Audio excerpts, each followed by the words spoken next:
step 1, I am going to mask out the birch trees using framing tape. You can use masking tape. So I've pinched it at the top and I'm pulling it freely down to the bottom. You may want to practice this, but keep all your offcuts because they're useful for branches.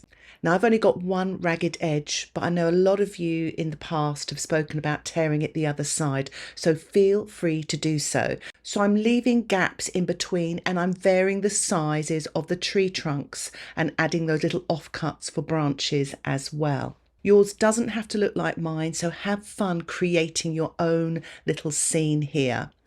For step 2, I'm wetting the entire scene with a large flat 1-inch brush, plenty of water, so be generous. We're going to be working wet into wet. I'm using watercolour inks. They are transparent dye-based inks which can behave just like watercolour. Now if you don't have them, you can use watercolours and just make a large wash. I'm using gold ochre, so you could use something like quinacridone gold. So mix up a large wash and then apply it with your brush at the bottom. I'm using a pipette which comes in these glass bottles, and as you can see it really flows. I'm tilting, allowing the paint to run up. So this is my first colour and I'm working wet into wet. More details about these inks can be found in the description below. So I'm using my spritzer bottle to spray as well to get things moving and mopping up with my paper towel. I'm applying some Prussian blue at the top here, wet into wet, still using the inks, tilting. It's very messy, I will admit, but it's so much fun and you get the most amazing effects, and each time you do this you'll get different effects. So I'm allowing the paint or ink to run down, so you could use Prussian blue or phthalo blue or even ultramarine watercolour paint. So as you can see, it's getting a little bit lighter there because it's less concentrated as it goes down. I felt it was a little bit dark at the top, so I'm just spritzing with my spritzer bottle just to dilute the watercolour ink at the top. It's surprising, a little goes a long way, and then just mopping any excess on the tape there. So applying some of that Prussian blue at the bottom. This is wet in wet, and I'm going to mix the gold ochre with the Prussian blue, so you could mix your yellow watercolour paint with a little bit of phthalo blue or Prussian blue, and I'm spritzing to get the ink moving as well. I'm dropping in a little bit of sepia here just to create some more darks, and again it blends nicely on the paper, and I'm just mopping up there with my paper towel. So you could use burnt sienna or burnt umber watercolour paint. So I'm using a natural sponge and just lifting off some Hansa yellow light here, mixing it with some sap green and tapping the sponge gently onto the damp surface. And I've directly lifted off the paint from the pans there, so there's very little water involved. So this should stay put, so it won't run too much. You'll get this lovely sort of texture and detail and foliage for these silver birch trees.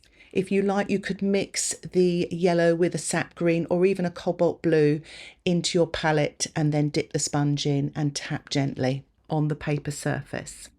So I'm applying a little bit more texture in the foreground here, tapping gently, creating some foliage here, so you can really have fun with it. So applying a little bit more of the sepia at the bottom of the trees there, creating some darks and details there, and using the pipette to sort of pull up some of that watercolour ink to create longer grasses. And to make things look more natural, I'm tilting here, allowing the watercolour ink to flow down and then collecting the ink at the bottom there with my paper towel.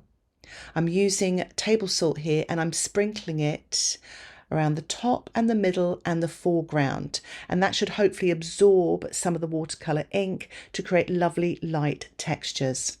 I would suggest allowing your painting to dry naturally to allow this process to work. I am now mixing up a little bit of burnt sienna with Paynes grey. You could use ultramarine. I'm using my liner brush, and as you saw there, I took the excess paint off on the paper towel so it doesn't run because my surface is still damp, but it creates these lovely sort of soft edges. They almost look like they're out of focus and creates these lovely looking natural branches here.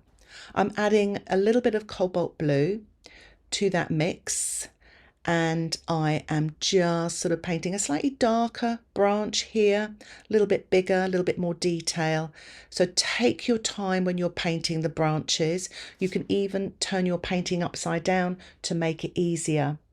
And you could also use a twig to paint the branches as well. So building up the textures and details in the foreground, I am using that same colour, adding a little bit more Paynes grey to paint some grasses with my liner brush, especially at the bottom of the trees. It'll make the trees look more natural, like they're growing out of the ground. So for step 3, the final stage, I'm removing the tape. Now my paper hasn't torn, but sometimes your paper could be in danger of tearing. So apply a little bit of heat before you remove the tape. It sometimes softens the glue and makes it easier to remove, but also test your paper to see if it likes the tape. Sometimes some papers just don't like masking tape or framing tape.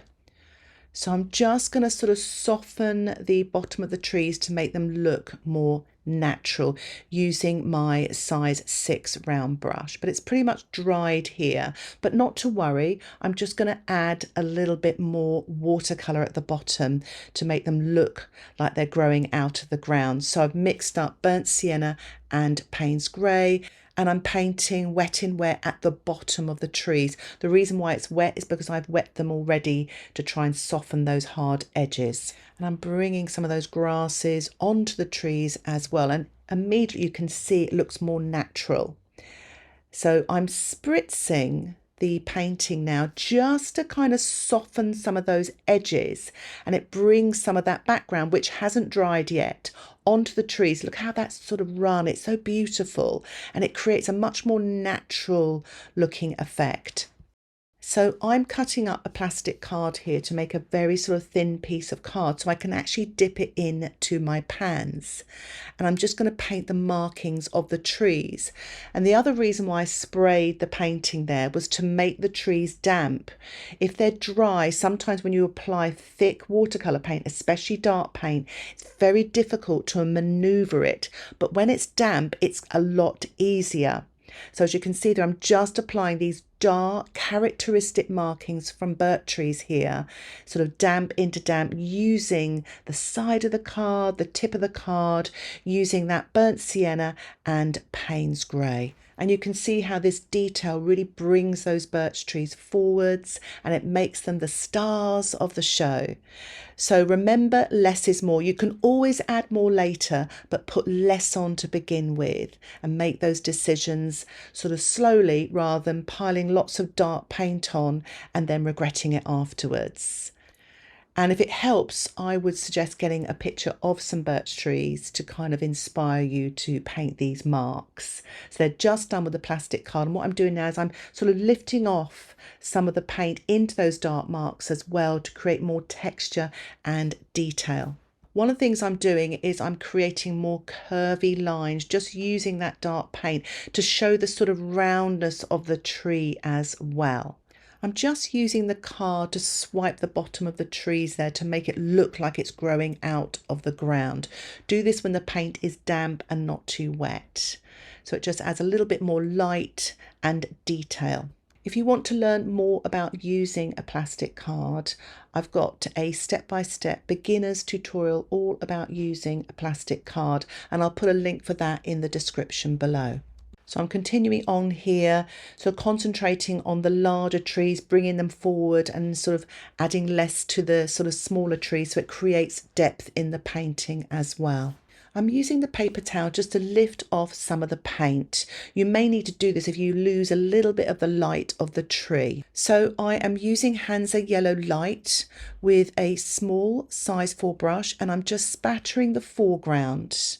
Pretty much wet on dry. It has really dried here, and it's to create detail, light, texture and a little bit of sparkle in your painting. I'm doing it at the top here as well, spattering that lovely Hansa Yellow Light. I've mixed up the Hansa yellow light with some cerulean as well, just to have a lovely limey green. I'm just spattering that at the top of the trees, the middle of the trees, and in the foreground as well. You can vary the amount of cerulean you put in your yellow, so this sort of bottom green here is more of a mid green. And I'm just adding a few more branches using the burnt sienna and Paynes grey, excuse my hand, using the liner brush. And pretty much wet on dry in most areas. It has dried off a little bit here. So just adding a little bit of yellow to some of the branches to push them back a little bit. They're a bit too white, so creating the look of foliage here. I love to spatter, so I've added a little bit of white acrylic ink to the Hansa yellow light and cerulean. I'm using the liner brush and I'm just spattering that very light green in the foreground area, again to add light and sparkle and texture, doing it to the same to the top part of the painting here. And it really lifts the painting and that creates that light here and there. So don't be afraid to use some white paint. It really can sort of bring your painting to life. So I'm adding the white to the Hansa yellow light, and I'm just spattering the bottom of the trees using the liner brush to the top of the trees. I always like to finish with a spatter. It stops me from overworking my paintings. So I'm removing the framing tape carefully. Remember, you could use heat here to soften the glue, and it reveals a lovely white border. I have had a couple of leaks, but not to worry. But it's a really nice way of presenting your work, especially if you're not going to frame it. So I really hope you enjoyed this 3-step watercolor tutorial of the silver birch trees. If you found this tutorial helpful and you would like to support the content that I create here on YouTube, why not think about joining my Patreon membership? You will get access to exclusive tutorials, downloadable outline sketches, and downloadable PDF documents with progress photographs and instructions, which will really help you with your learning. Details about the membership can be found in the description below. Thank you so much for watching. Happy painting. Bye for now.